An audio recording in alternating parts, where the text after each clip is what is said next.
Ferdinand Bongbong Marcos Jr. Isa sa mga paunahin na layunin ng Department of Agriculture ay gawing profitable or bankable ang magsasaka. Ang utos po ng ating Pangulo ay siguraduhin ang bawat awis at hirap ng ating mga bayani magsasaka ay masuklian ng tama at parangal. Ngayon po, kinagagalak namin ihatid sa inyo ang nabuong naming plano upang maging makatotohanan ang pangarap na ito.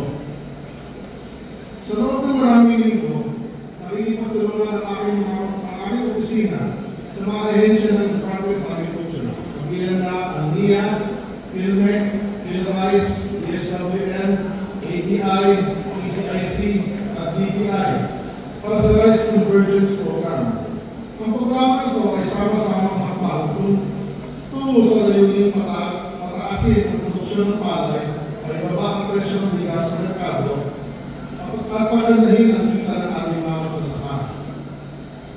Ang nangyari dito ay sa kasagsagan ng Baguio kanina, nakuha namin ang huling piraso upang makompleto ang programa.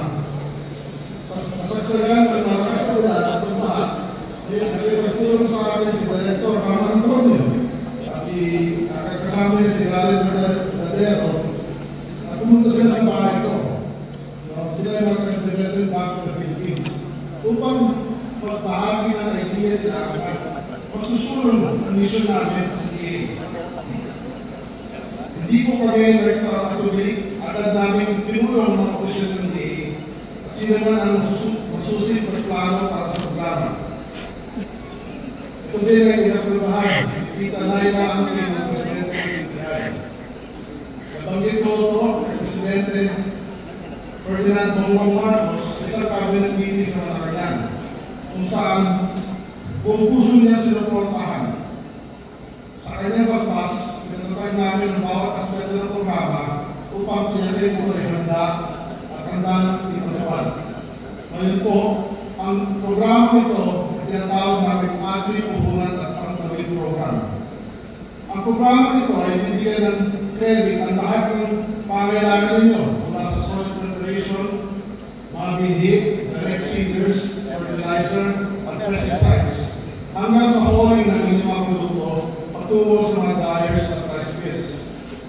Kapag naging matagumpay ang programa, pangarap natin ang palakihin ang halaga ng ating puhunan upang tayo po ay makapagpatayo at hindi na aasa sa mga ayuda o mga 5-6.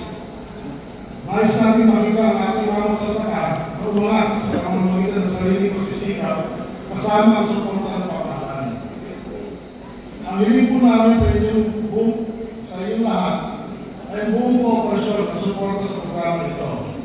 Sa hinaharap, target po natin makinabang ang 1.2 million farmers o magsasaka na sa irrigated areas.